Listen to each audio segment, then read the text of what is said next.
ఉన్నట్లయితే మరి సంవత్సరంన్నర పరిపాలన రాష్ట్రంలో శరవేగంగా జరుగుతుంది అంటున్నారు. ఎలా అనిపిస్తుంది? మాకు బాగానే ఉంది, అద్భుతంగానే ఉంది. ఏ అంశాల్లో బాగా ఫాస్ట్గా ఉంది సార్? ఏ అంశాలు కొంచెం స్లో? విషయాలు ముందు ముందు మెయిన్ ఏంటంటే అడ్మినిస్ట్రేషన్ వ్యవస్థలు నాశనం అయిపోయినాయి కాదు, జీవన వ్యవస్థలో ఉన్నది కాస్త పునరుద్ధరిస్తున్నారు. అది మాకు కావాల్సింది. భవిష్యత్తు మరి యువతకి ఎలా ఉండబోతుంది? కంపెనీలు ఇప్పుడు వాళ్ళకే సదస్సు చదువుతున్నది కదా, ఇండస్ట్రీస్ కొన్ని లక్షల కోట్లు వస్తున్నాయి. చూసుకుంటే మరి మాజీ ముఖ్యమంత్రి గారు తన హోదా కోల్పోయారు కాబట్టి మరొకసారి కోర్టుకు హాజరవ్వాలి అక్రమాస్తుల కేసులో అని చెప్పి ఈసారి ఊరుకోమంటుంది కోర్టు. 21న హాజరవ్వాలి అంటున్నారు. మరి శుక్రవారం వెళ్లాల్సి వస్తుంది కాబట్టి వెళ్తారా? గతంలో ముఖ్యమంత్రి హోదా ఉంది కాబట్టి అది కొంచెం విముఖత చూపించారు కదా, అడ్డం పెట్టుకొని ఇదివరకు చేశాడు. ఇప్పుడు వెళ్లాల్సిందే తప్పదు కదా. ఎవరైనా తప్పు చేస్తే అనుభవించాలి శిక్ష. అది ఎలా ఉంది సార్? అంటే చాలా మంది మాజీ నాయకులు మాజీ మంత్రులు ఏమంటున్నారంటే రాష్ట్రము నిరుద్యోగంలో ముందుంది కానీ డెవలప్మెంట్లో ముందు లేదంటున్నారు. నిజంగా వాస్తవాలు కనపడుతున్నాయి కదా, ఎలా ఉంది? మాకు వాస్తవం కనబడుతుంటే వాళ్ళు చెప్పే మాటలు ఏంటంటే వీఆర్ సీయింగ్ ప్రాక్టికల్స్. అంటే ఏపీ నెంబర్ 1 స్థానంలో డెవలప్మెంట్లో లేదు, నిరుద్యోగంలో అంటారు. నిరుద్యోగం లేదు కాదు, ఉన్నది, దాన్ని అభివృద్ధి చేస్తున్నారు. నిరుద్యోగాన్ని పోగొడుతున్నారు. ఇదివరకు 5 ఏళ్ళు నాశనం చేశాడు కదా అడ్మినిస్ట్రేషన్. అది సరే, ఎలా ఉంటుంది రాష్ట్ర భవిష్యత్తు? ఇంకొకసారి మళ్ళీ ఇస్తారంటారా అవకాశం? ఇంకోసారి ఇవ్వాలి, మరి ప్రజలు ఇవ్వాలి. ప్రజల అభిప్రాయం కానీ ప్రజలు ఇస్తే మంచిది. ఈ జనవరిలో కూడా పంచాయతీ సర్పంచ్ ఎలక్షన్స్ ఉన్నాయి సార్. దాంతోపాటు ఎంపీటీసీ జడ్పీటీసీ కూడా కొన్ని స్థానాలు ఉన్నాయి కదా, కాబట్టి ఏమంటారు? ఏమనేది ఏముంది, ఆ ఎలక్షన్ ప్రాసెస్ డిక్లేర్ అయిన తర్వాత చెప్పచ్చు. ఇప్పుడు ఏం చెప్తాం? ఎలా ఉంటుంది సార్? మరి శరవేగంగా అభివృద్ధికి ఇంకొకసారి ఈ అవకాశం ఇంకొక 5 ఏళ్ళు ఇవ్వచ్చు అంటారు రాబోయే? చెప్తున్నా కదా, ప్రజా అభిప్రాయం, మా అభిప్రాయం ఇవ్వమనే. సంవత్సరంన్నర పరిపాలనకు సంబంధించి ఏ అంశాలు బాగా ఫాస్ట్ గా వెళ్తున్నాయి? ఏ వయసులో? రోడ్లు బాగున్నాయి, డ్రైనేజీలు బాగున్నాయి, అని ప్రభుత్వం బాగానే శుభ్రంగా చేస్తుంది. ఈ ప్రభుత్వం మళ్ళీ రావాలని కోరుకుంటున్నాను సార్. అయితే ఒక్క విషయం సార్, మరి మాజీ ముఖ్యమంత్రి గారు కోర్టుకు హాజరవ్వాలంటున్నారు. ప్రతి శుక్రవారం ఇంతవరకు వెళ్ళేవాళ్ళు కాబట్టి ఎలా ఉంటుంది? అంటే ఇప్పుడు హోదా లేదు కాబట్టి ఖచ్చితంగా రావాల్సిందే అంటున్నారు. ఆయన ఇష్టం అండి, మనం ఏం చేసేది లేదు. ఆయన అంతలో ఆయన అర్థం చేసుకుని వెళ్ళాలి, మనం చెప్పేం లేదు. గతంలో అక్రమాస్తుల కేసులో శుక్రవారం వెళ్ళి వచ్చేవాళ్ళు కాబట్టి మరి ఎలా ఉంటుంది? ఇప్పుడు జస్ట్ ప్రతిపక్ష హోదా కూడా లేదు కాబట్టి సామాన్యుడిగా వెళ్లాల్సిందే కదా, ఏది సిబిఐ కేసులు. మరి అది ఆయన బాధ్యత, అది తెలుసుకోవాలి. ఎవరు చెప్పక్కర్లేదు, ఆయన అంతా ఆయన తెలుసుకోవాలి. తప్పు చేసే లేదా ఆయన తెలుసుకోవాలి. ముఖ్యమంత్రి హోదాలో ఉన్నారు కాబట్టి అప్పుడు కోర్టుకు వెళ్ళకపోయినా కొంచెం ఉపశమనం. అంతే, ఆయన అలాగే ఉంటాడు. లెవెల్ అంతే, ఆయన లెవెల్ అంతే. ఎందుకంటే అది ఆయనకి ఏంటండి బాబు, కోటాంగ్ కోటీసుడు. ఆయనకి ఏంటండి బాబు, ఆయన నెంబర్ 1. ఆయన పదవి చేయగల, పదవి చేయకుండా అదిగో పదవి చేయకుండా జాగ్రత్తగా ప్రజలకు సేవ చేయొచ్చు ఆయన ఉన్న డబ్బుతో. అది తెలుసుకుంటే ఆయన మంచి పద్ధతిగా ఉంటుంది. ఆయనంతా ఆయన తెలుసుకోవాలి, అది మనం చెప్పకూడదు. జగన్ గారు చేసుకోవాలంటే ఆయన ఉన్న ఆస్తితో, ఆయన నాన్నగారు సంపాదించిన ఆస్తితో కొన్ని వేల కోట్లు వస్తుంది. ఆయన చేయాలంటే ప్రజాసేవ చేసుకోవచ్చు. పదవి ఉంటే సేవ చేయగల, పదవి రాకపోయినా సేవ చేస్తే చాలా అదృష్టం. దేవుడు కూడా కన్నిస్తాడు. అంటే ప్రస్తుతం పదవి లేదు కాబట్టి ఏదన్నా మారారంటారా? ఆయన తప్పే ఉంది. పదవి ఉంటే చేయాలా, పదవి లేకపోతే చేయకూడదా? మనుషులు కదా వాళ్ళు. భగవంతుడు ఇచ్చాడు ఆయనకి, సకల శివరాలు ఇచ్చాడు. ఆయన చేసుకోవాలంటే ప్రజాసేవ చేసుకోవచ్చు. రాష్ట్రంలో నిరుద్యోగం ఎక్కువ ఉంది, నెంబర్ 1లో నిరుద్యోగం ఉంది. అది తప్పదండి. అవన్నీ ఇప్పుడు నిరుద్యోగం అనేది కొద్దిగా 40% 50% అది సహజం. అది అనేది సోమరపోతులు చేయకూడదు. ప్రజల్ని సోమరపోతు కష్టపడాలి, భరించాలి, చేసుకోవాలి. అది పద్ధతి. ఎవరికైనా చెప్పిన పథకాలన్నీ ఎవరికైనా వర్తిస్తుంది. పథకాలన్నీ అందుబాటులో ఉన్నాయి. అందుబాటులో ఉన్నాయి, బాగానే ఉన్నాయి. పథకాలు ఏంటి అన్ని బాగానే ఉన్నాయి. నిత్యావసర సరుకుల ధరల కాడి నుంచి మిగతా అంటే ఏ ప్రభుత్వం వచ్చిన అంతేనండి. ఈ ప్రభుత్వం ఆ ప్రభుత్వం అన్ని కరెక్ట్గానే ఉంటాయి. అవి ఇప్పుడు బాగా ఉన్నవాడు అది వేరు, లేనివాడు తప్పదు, మధ్య రకంగా ఉన్నాడు ఇంకా బాగా తప్పదు. అవి కష్టాలు తప్పవు. అది భగవంతుడు రాసింది, ఇది వీళ్ళు తప్పేం కాదు, భగవంతుడు రాసింది. పంచాయతీ ఎలక్షన్స్ కూడా రాబోతున్నాయి జనవరిలో. ఇంకా 3 నెలల పదవీ కాలం ఉన్నప్పటికీ కూడా ముందే అంటున్నారు కదా, ఎలా ఉంటుంది? బాగానే ఉంటుంది. పంచాయతీ ఎలక్షన్ కూడా మళ్ళీ టీడీపీ నగ్గుతుంది. అది అంటే ఏ ప్రభుత్వం ఆ ప్రభుత్వం నగ్గుతుంది. అది సహజం. అది ఎవరికైనా వచ్చేస్తుంది అంతే. మనం చేసేది లేదు. భగవంతుడు రాసిన రాత దేవుడు తప్ప ఇంకెవరు మాట్లాడు. ఈ విధానంగా రాష్ట్ర పరిపాలన సంవత్సరంన్నర చూశారు కాబట్టి ఎలా అనిపిస్తుంది సార్? లేదని మీకు ఎలా అనిపిస్తుంది?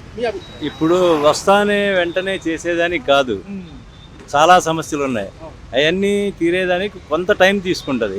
అంతేగాని వెంటనే వచ్చారు, 1 year అయింది, 2 years అయింది, నువ్వేం చేసావు అంటే మనం కూడా కొంత టైం ఇవ్వాలి ఆయనకి. ఎందుకంటే చూశారు కదా, ఇంతకుముందు రూలింగ్ కూడా చూశారు కదా. అంటే నేను ఆయన అభిమానులు అది అని కాదు, విషయం చెప్తున్నా. టైం ఇచ్చామనుకోండి ఇంప్రూవ్మెంట్ చూపిస్తారు. ఓకేనా. మాజీ ముఖ్యమంత్రి హోదాలో ఉన్న జగన్మోహన్ రెడ్డి గారు గతంలో ముఖ్యమంత్రిగా ఉన్నప్పుడు కేసుల నిమిత్తం కోర్టుకు వెళ్లాల్సి వచ్చినా విముఖంగా ఉన్నారు. ఇప్పుడేమో 21న హాజరు కావాల్సిందే అని సిబిఐ కోర్టులు అంటున్నాయి. మరి వెళ్తారంటారా యాష్ తీసుకొనసాగు? సార్ ఇవన్నీ ఎందుకంటే చాలా ఎప్పటి నుంచో జరుగుతూ ఉండేవి. మరి ఎందుకని తొక్కిపెట్టారో అర్థం కాలేదు. వెళ్ళొచ్చు, వెళ్ళకపోవచ్చు, చెప్పలేము. ఎలా ఉంటుంది సార్ అంటే తదుపరి అంశం చూసుకుంటే అప్పట్లో వెళ్ళలేదు కాబట్టి మళ్ళీ ఏదన్నా ఆప్షన్ ఉంటుందా, లేకపోతే కోర్టులు సీరియస్గా ఉంటున్నాయి అంటున్నారు కదా. ఇప్పుడు ఈ పాలిటిక్స్ ఎలా ఉన్నాయో తెలుసు కదండి మీకు కూడా. వెళ్ళిపోతారు అనుకునే మూమెంట్లో వెళ్ళలేదు, బయటకు వచ్చేస్తారు. ఖచ్చితంగా వెళ్ళిపోతారు. జైలు ఇన్నేళ్ళు జైలు శిక్ష ఖచ్చితంగా కంపల్సరీ అని చెప్తా ఉన్నారు. కానీ మనం అనుకున్నది ఏది జరగట్లా. ఓకేనా. అంటే మాజీ ప్రభుత్వాలు కొంతమంది ఏపీ నెంబర్ 1 స్థానంలో అభివృద్ధిలో లేదు, నిరుద్యోగంలో నెంబర్ 1 ఉందని చెప్పి అంటున్నారు. కొన్ని మీడియా ఛానల్స్ కూడా అయ్యే ప్రచారం. అది కరెక్టే, అది మాత్రం 100% కరెక్ట్. యాక్చువల్గా మాది విజయవాడ, నెక్స్ట్ మదనపల్లి ఉండేవాళ్ళు. కానీ ఇక్కడ ఎంప్లాయ్మెంట్ లేక మా పిల్లలంతా హైదరాబాద్ వెళ్ళి అక్కడ సెటిల్ అవుతున్నారు. ఈ రోజుకి మాకు కావాల్సిన ఇది రేషన్ క్యాన్సిల్ చేశారు, కార్డు లేదు, సీనియర్ సిటిజన్ కార్డు, పెన్షన్ లేవు. అడిగితే ఇంకా రాలేదు, అప్డేట్ చేస్తామండి అంటా ఉన్నారు.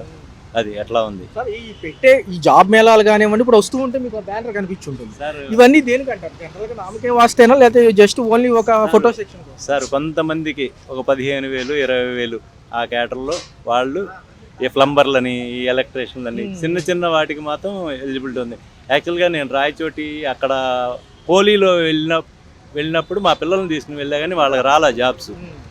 మేము ట్రై చేసాం, చంద్రబాబు నాయుడు గారి హయాంలోనే వస్తుంది అనుకుంటే ప్లంబరు అది లేవండి ఇప్పుడని ప్లంబర్ ఇస్తామని చెప్పారు, ట్రైనింగ్ ఇచ్చేసి. ఎప్పుడు ఆయన ఉండే టైంలో అనమాట, కాలేదు. ఓకేనా. అంటే సార్ ఏదైతే డెవలప్మెంట్కి సంబంధించి డేటా సెంటర్స్ అని ఇవి కొత్త కొత్తవి వస్తున్నాయి, రావచ్చు ఖచ్చితంగా, అందులో ఆపర్చునిటీస్ రావచ్చు. ఆ హోప్తోనే ఉన్నాము. అదే ఇప్పుడు ఏజ్ కూడా దాటిపోయింది, మాకైతే లేదు. వచ్చే పిల్లలకి ఖచ్చితంగా వస్తుందని మాత్రం చెప్పగలను. జనవరి నుంచి పంచాయతీ ఎలక్షన్స్ ఉన్నాయి సార్, ఎంపీటీసీ కూడా కొన్ని ఉన్నాయి. మరి ఈ విధానంగా చూసుకుంటే ఎలా ఉండబోతుంది సార్? అంటే 3 నెలల పదవీ కాలం ఉన్న ముందే ఎలక్షన్స్ కండక్ట్ చేస్తుంది స్టేట్ ఎలక్షన్. అది నాకు ఐడియా లేదు సార్, నేను చెప్పలేను. ఓకేనా, థ్యాంక్ యూ అండి. నమస్కారం అండి. సార్ చూసుకున్నట్లయితే 1 సంవత్సరంన్నర పరిపాలన రాష్ట్రంలో చూశారు. మరి ఎలా ఉంది సార్ రాష్ట్ర భవిష్యత్తు చూసుకుంటే ఎలా వెళ్తుంది? మీ అభిప్రాయ ప్రకారం ఏమంటారు? చాలా బాగుంది సార్. ఆంధ్రప్రదేశ్ మాత్రం చంద్రబాబు నాయుడు గారు ఉన్నంత కాలం అసలు ఎన్నెన్ని ఫ్యాక్టరీలు ఎంతెంత మంది వస్తున్నారు. మొన్న విశాఖపట్నం గూగుల్ కంపెనీ వాళ్ళు అయితే 9 లక్షల మంది ఉద్యోగాలు వస్తాయండి. వాళ్ళకి ఏ విధమైన ప్రాబ్లం లేదు. ఇంకా ముందు ఇంకెన్ని వస్తాయో దాన్ని బట్టి అర్థం చేసుకుంటారు. చూసుకున్నట్లయితే మరి ఏంటి సార్, మాజీ ముఖ్యమంత్రి జగన్మోహన్ రెడ్డి గారు కోర్టుకు హాజరు కావాల్సిందే అని కోర్టులు మళ్ళీ ప్రకటిస్తున్నాయి. ఈ విధానంలో చూసుకుంటే శుక్రవారం అటెండ్ అవ్వాలి, ఈ నెల 21న వెళ్లాల్సిందే అంటున్నారు, రావాల్సిందే. గతంలో హోదా ఉంది కాబట్టి, ముఖ్యమంత్రి స్థాయిలో ఉన్నారు కాబట్టి అప్పుడు విముఖత చూసినా చెల్లింది అంటున్నారు. మరి ఏంటి, వెళ్తారా మళ్ళీ ఏదన్నా ఉంటుందా? సార్ ముఖ్యమంత్రి హోదాలో ఉన్నప్పుడు ఆయనకి ఎగ్జామ్షన్ ఇచ్చారు. మరి ఇప్పుడు వెళ్తారా లేదా అన్నది కోర్టు డిసిజన్ తీసుకోవాలి. ఆయన వెళ్ళకపోయినా ఆయన తరపున లాయర్లు ఉంటారు, వాళ్ళు చూసుకుంటారు. అది అంటే గతంలో ఏంటంటే ముఖ్యమంత్రి హోదా కాబట్టి వాళ్ళకి కొంచెం ఉపశమనం ఇచ్చారు. మరి ప్రజెంట్ సిచ్యువేషన్ ఏమంటారు? అంటే అక్రమాస్తుల కేసులు ఎప్పటి నుంచి, గత 5 ఏళ్ళకు ముందు నుంచి కూడా ఉన్నాయి కదా. ఏమండి ఎన్ని సంవత్సరాలు ఉన్నా అది ఇంతట్లో ఏమి తేలదో, అది కోర్టు డిసైడ్ చేస్తారు.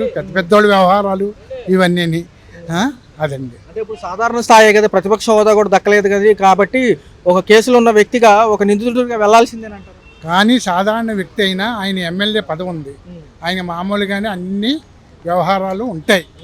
అది ఎలా ఉండబోతుంది సార్? ఖచ్చితంగా వెళ్ళి తీరాల్సిందేనంటారా? మరి ఏమండది నేను చెప్పను కాదు, కోర్టు వ్యవహారాలు వాళ్ళు చూసుకుంటారు. ఏపీ మరి అగ్రగామిగా డెవలప్మెంట్లో లేదు, నిరుద్యోగంలో నెంబర్ 1 ఉందని చెప్పి కొన్ని మీడియా సంస్థలు కూడా అంటున్నాయి. సార్ ఇప్పుడే కదా సార్ స్టార్టింగ్, సంవత్సరంన్నర అయింది. ఇంకొక సంవత్సరం తర్వాత చూడమనండి ఏపీ ఎలా ఉంటుందో దాన్ని బట్టి అర్థం చేసుకోండి. ఏ అంశాలు బాగా ఫాస్ట్గా వెళ్తున్నాయి? ఒక పక్క అమరావతితో పాటు ఈ పథకాలు బాగా భారంగా మారినప్పటికీ తప్పదంటున్నారు కదా సార్. చాలా పథకాలు ఉన్నాయి సార్.